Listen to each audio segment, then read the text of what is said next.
ചെങ്കോട്ട സ്ഫോടനം നടന്നതിനെ തുടർന്ന് വലിയ അലയൊലികളൊക്കെ നമ്മുടെ രാജ്യത്ത് നടക്കുന്നുണ്ട്. അപ്പോ കേന്ദ്രത്തിന്റെ ഒരു കണ്ണ് ഇങ്ങോട്ട് കേരളത്തിലേക്കുണ്ട്. സ്വാഭാവികമാണ്, അതിൽ തെറ്റു പറയാനൊന്നും പറ്റില്ല. നമ്മുടെ ഇവിടെ പാകിസ്ഥാനിലെ സ്തുതിപാഠകരൊക്കെ ഒരുപാട് ഉള്ള ഒരു നാടാണ് കൊച്ചു സുന്ദര കേരളം എന്ന് പറയുന്നത്. അപ്പോൾ NIA ഇങ്ങോട്ടേക്ക് എത്തുന്നുണ്ടെന്ന് പറയുന്നുണ്ട്. എന്താണ് കൂടുതൽ കാര്യങ്ങളൊക്കെ?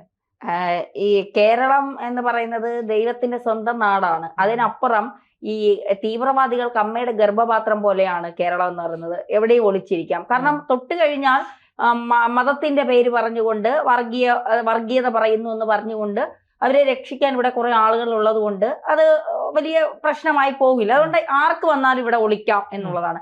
നമുക്കറിയാം ഇപ്പോ പിന്നെ മട്ടാഞ്ചേരി, മൂന്നാറ്, പിന്നെ ഫോർട്ട് കൊച്ചി ഇവിടങ്ങളിലൊക്കെ കശ്മീരിൽ നിന്ന് വരുന്ന ഇപ്പൊ കശ്മീരികളെല്ലാം ഭീകരവാദികളെന്നല്ല പറയുന്നത്, പക്ഷെ പാകിസ്ഥാൻ അനുകൂലികളായ കുറെ കശ്മീരികളുണ്ട്, വിഘടനവാദികളുണ്ട്. ഇവരൊക്കെ ഇവിടെ വന്നിട്ട് ജോലി ചെയ്യുന്നുണ്ട്, പഠിക്കുന്നുണ്ട്. ഇവരൊക്കെ എവിടെ നിന്ന് വരുന്നു, എന്തിന് വരുന്നു, എപ്പോ തിരിച്ചു പോകുന്നു, ഇവിടെ എന്തെങ്കിലും ഗൂഢാലോചന നടന്നു, ഇതൊന്നും ആരും അന്വേഷിക്കുന്നില്ല.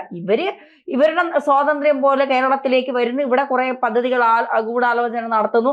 അത് നമ്മൾ ഈ ബാബ കല്യാണി സിനിമയില് ഇത്തരത്തിലൊരു കോളേജ് പ്രൊഫസർ, ഇന്ദ്രജിത്തിന്റെ കഥാപാത്രം നോക്കുമ്പോ മാന്യനായിട്ടുള്ള ഒരു കോളേജ് പ്രൊഫസർ, പക്ഷെ ഇയാള് പളനി പിന്നെ ക്ഷേത്രത്തില് പിന്നെ എന്താ പറയാ ബോംബ് സ്ഫോടനം നടത്താനുള്ള തയ്യാറെടുപ്പുകൾ നടത്തുന്നു.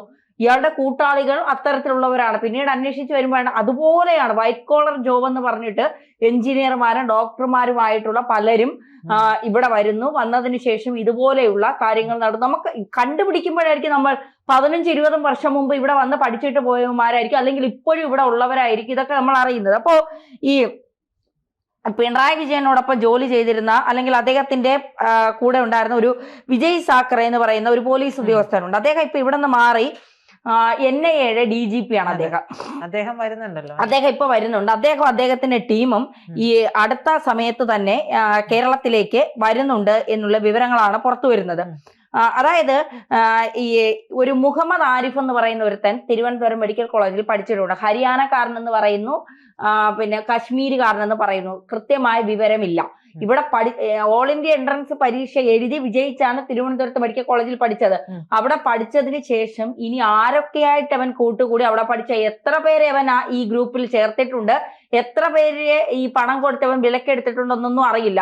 ഇവനിപ്പോ ജീവിച്ചിരിപ്പുണ്ടോ, NIA കസ്റ്റഡിയിലാണോ, അല്ലെങ്കിൽ ഇവനെ തീവ്രവാദികൾ തന്നെ തട്ടിക്കൊണ്ടു പോയോ, ഇവൻ എവിടെയാണ് എന്നുള്ളതിന്റെ ഒക്കെ വിവരങ്ങൾ ഇപ്പോൾ ദുരൂഹമാണ്. ഇതൊന്നും പുറത്തു വന്നിട്ടില്ല.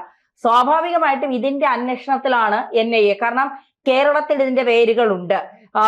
ഇവൻ കേരളത്തിൽ മുഹമ്മദ് ആരിഫ് എന്ന് പറയുന്ന ഇവൻ കേരളത്തിൽ പഠിച്ച് ഇവിടെ പ്രവർത്തനങ്ങൾ നടത്തിയിട്ടുണ്ടെങ്കിൽ ഇവിടെ ഗൂഢാലോചനയും നടന്നിട്ടുണ്ട്. സ്വാഭാവികമായിട്ടും ഇതിന്റെ അന്വേഷണം NIA ഏറ്റെടുക്കുന്നുണ്ട്. കൃത്യമായി അന്വേഷിക്കുക. NIAയുടെ ഒരു സ്വഭാവം എന്തെന്ന് പറഞ്ഞാൽ ഭീകരവാദത്തെ മറ്റ് ആളുകളെക്കാൾ കൂടുതൽ വെറുക്കുന്നത് ഇവരാണ്. അപ്പൊ ഇവർ കൃത്യമായി ഇത് അന്വേഷിക്കുക എന്നുള്ളത് നമുക്കറിയാം. എനിക്ക് പ്രജിത്ത് ഓർമ്മയുണ്ടെന്ന് അറിയില്ല, ഈ പുൽവാമ ആക്രമണം നടന്നതിന്റെ പിറ്റേ ദിവസം പുൽവാമയിലെ വനാന്തരങ്ങളിൽ ഒരു മലയാളി മരിച്ചു കിടന്നു എന്ന് പറഞ്ഞ ഒരു വാർത്ത വന്നു. ഒരു കാസർഗോഡുകാരനായ ഒരു മലയാളിയാണ്. അയാൾ ബാംഗ്ലൂരിൽ ജോലിക്ക് പോയി. അവിടെ നിന്ന് ഇയാൾ എങ്ങനെയാണ് പുൽവാമയിൽ എത്തിയതെന്ന് അറിയില്ല, അവിടുത്തെ വനാന്തരങ്ങളിൽ എത്തിയതെന്ന് എങ്ങനെയാണെന്ന് അറിയില്ല. അയാൾ അവിടെ മരിച്ചു കിടക്കുന്നു. അയാളെ കുറിച്ച് പിന്നീട് ഒരു വിവരവും നമുക്ക് ലഭിച്ചിട്ടില്ല.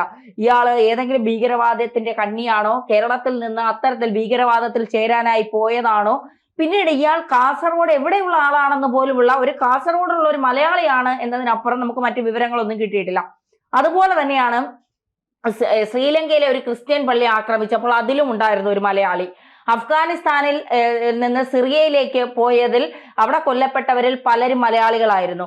എവിടെ ഒരു തീവ്രവാദ ആക്രമണം നടന്നാലും അതിലൊരു മലയാളിയുണ്ട്. അത് നമുക്ക് അഭിമാനിക്കാവുന്ന കാര്യമാണ്. കാരണം മറ്റു കാര്യങ്ങളിലൊക്കെ നമ്മൾ പിന്നിലാണെങ്കിലും തീവ്രവാദ ആക്രമണത്തിൽ ലോകത്ത് എവിടെ നടന്നാലും ഒരു മലയാളിയുണ്ട്. തന്നെ ശ്രദ്ധിച്ചിട്ടുണ്ടാവും പല റീലുകളിലും ഒക്കെ നമുക്ക് പാകിസ്ഥാന്റെ യൂണിഫോം ഇട്ടുണ്ട്, ആർമിയുടെ യൂണിഫോം ഇട്ടുകൊണ്ട് ജയ് വിളിക്കുന്നവരും റൂട്ട് മാർച്ച് നടത്തുന്നവര് അങ്ങനെയുള്ള ഒരുപാട് പേരുണ്ട്. അപ്പൊ അത് ഇവിടെ തന്നെയാണ് നടക്കുന്നത്, അതും കേരളത്തിലാണ് നടക്കുന്നത്. ഈ അടുത്ത സമയത്ത് നമ്മള് ഓപ്പറേഷൻ സിന്ദൂർ നടന്ന സമയത്ത് കർണാടകയിലാണെന്നാണ് എന്റെ ഓർമ്മ.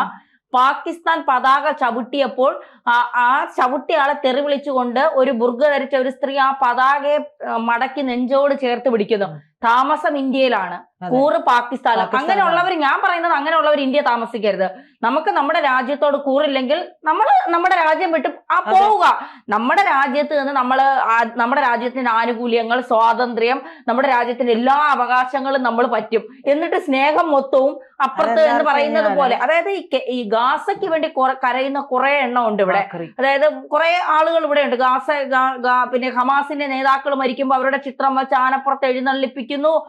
പിന്നെ അവരെ ഐക്യദാർഢ്യം പ്രഖ്യാപിക്കുന്നു. അവർക്ക് ഒരു പെണ്ണുപിള്ള ഈ അടുത്ത കാലത്ത് ഒരു സിനിമാ നടിയാണെന്ന് തോന്നുന്നു, മറ്റേ ഈ നമ്മുടെ ഫഹദ് ഫാസിലിന്റെ സിനിമയിൽ അമ്മയായിട്ടൊക്കെ അഭിനയിച്ച ഒരു നടിയുണ്ട്, ഫഹദ് ഫാസിലിന്റെ ആണെന്ന് തോന്നുന്നു. ആ നടി ഇരുന്ന് കരയുന്നു. എത്ര ഡോക്ടർമാരുണ്ടാകേണ്ടതാണ് ഈ ഗാസയിൽ മരിച്ച കുട്ടികളുടെയൊക്കെ പേര് പറഞ്ഞ്. ഉണ്ട്, ഭീകരവാദികൾ മുഴുവൻ ഡോക്ടർമാരാണ്. എത്ര വൈറ്റ് കോളർ ഡോക്ടർ, ഇനിയും കേരളത്തിൽ എത്ര കാരന്മാരായ ഡോക്ടർമാരുണ്ടാകാം, എത്ര ഭീകരവാദി. എല്ലാ ഡോക്ടർമാരുടെയും ഇപ്പൊ സിദ്ദിഖ് കാപ്പനെ പണ്ട് അറസ്റ്റ് ചെയ്ത സമയത്ത് ഒരുമാതിരിപ്പെട്ട എല്ലാ മാധ്യമപ്രവർത്തകരുടെ നേരെയും വിരൽ ചൂണ്ടി. കാരണം ഇതുപോലെ ഫണ്ട് വാങ്ങിക്കൊണ്ട് രാജ്യവിരുദ്ധ പ്രവർത്തനങ്ങൾ നടത്തുന്നുണ്ടോ എന്നുള്ള ഒരു സംശയത്തിന്റെ പുറത്ത്. അതുപോലെയാണ് ഇപ്പൊ ഡോക്ടർമാരെ അടുത്ത് ചെല്ലുമ്പോൾ നമുക്ക് ഭയമാണ്, ഇയാളെ ഇനി ഏതെങ്കിലും തീവ്രവാദി വിലക്ക് വാങ്ങിയിട്ടു. കാരണം എല്ലാ ഡോക്ടർമാർക്കും ഇതൊരു പേരുദോഷം പോലെയാണ്. ഈ പിടിക്കപ്പെട്ടവന്മാരെല്ലാം ഡോക്ടർമാരാണ്.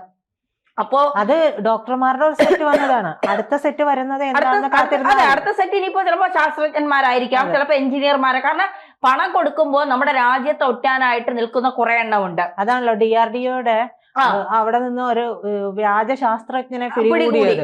അപ്പൊ അത് മാത്രമല്ല, പിന്നെ ഈ അമേരിക്കയിൽ നിന്ന് വന്ന ഒരു പിന്നെ ഒരാൾ നമ്മുടെ ബ്രഹ്മോസ് മിസൈൽ നിർമ്മിക്കുന്ന ഒരു എഞ്ചിനീയറെ ഇല്ലാതാക്കി. അപ്പൊ ഇവന്മാരെ എവിടെ കൂടെ വേണമെങ്കിലും നുഴഞ്ഞു കയറാം. അതായത് ഈ നരേന്ദ്രമോദി സർക്കാരിനെ താഴെ ഇറക്കുക, അതൊരു ലക്ഷ്യം. മറ്റൊന്ന്, ഇന്ത്യ ആഗോള സാമ്പത്തിക ശക്തിയായി വളർന്നുകൊണ്ടിരിക്കുക, അത് തകർക്കുക. കാരണം ഇന്ത്യ വളരുന്നത് അമേരിക്കയ്ക്ക് പോലും ഇഷ്ടമില്ലാത്ത ഒരു കാര്യമാണ്, ഇന്ത്യ വളരുക എന്ന് പറയുന്നത്.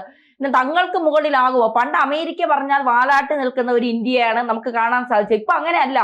അമേരിക്ക വെല്ലുവിളി ഉയർത്തിയാൽ അമേരിക്കയ്ക്ക് മുകളിൽ നിന്നുകൊണ്ട് നീ ആരടാ എന്ന് ചോദിക്കാൻ ധൈര്യമുള്ള ഒരു നേതാക്കളാണ് ഇന്ത്യയിലുള്ളത്. ആ ഇന്ത്യയെ തകർക്കുക. അത് ഇപ്പൊ പാകിസ്ഥാൻ ഒരു സൈഡിൽ, മറ്റൊരു സൈഡിൽ പിന്നെ ബംഗ്ലാദേശ്, നടുക്ക് തുർക്കിയെ നമ്മൾ സ്കെച്ച് ഇട്ട് കഴിഞ്ഞു. തുർക്കിയുടെ കാര്യത്തിൽ കാരണം C-130 വിമാനം പറന്നു പൊങ്ങി. അങ്ങ് പൊങ്ങുന്നതിന് മുൻപേ തന്നെ ഏതോ അജ്ഞാതൻ വന്ന് സൈനികരെയും വിമാനത്തെ എല്ലാം നിലം പതിപ്പിച്ചിട്ടുണ്ട്. ഇപ്പൊ എല്ലാം അജ്ഞാതരാണ്. അപ്പൊ അതുപോലെ ഇനിയിപ്പോ ബംഗ്ലാദേശിലും അജ്ഞാതൻ പോവും, പാകിസ്ഥാനിലും അജ്ഞാതൻ പോവും. ഇനിയിപ്പോ ഒരുമാതിരിപ്പെട്ടവന്മാരെല്ലാം തീർത്ത് കെട്ടുമെന്നുള്ളതാണ്. അപ്പോ NIA ടീം കേരളത്തിലേക്ക് വരുമ്പോൾ അവര് മുന്നറിയിപ്പാണ് നൽകുന്നത്. അതായത് ഇന്ത്യയിൽ ഏറ്റവും കൂടുതൽ തീവ്രവാദികൾ വിഹരിക്കുന്നത്, യഥേഷ്ടം സ്വതന്ത്രമായി വിഹരിക്കുന്ന ഒരു സംസ്ഥാനമായി കേരളം മാറി എന്നുള്ളത് ഒരു യാഥാർത്ഥ്യം തന്നെയാണ്. പണ്ട് PC ജോർജ് ഇത് പറഞ്ഞപ്പോൾ PC ജോർജിന്റെ നെഞ്ചത്ത് കയറി പൊങ്കാല ഇട്ടവർ ഇപ്പോൾ എന്ത് പറയുന്നു എന്നുള്ളത് കൂടി വരും ദിവസങ്ങളിൽ അറിയണം.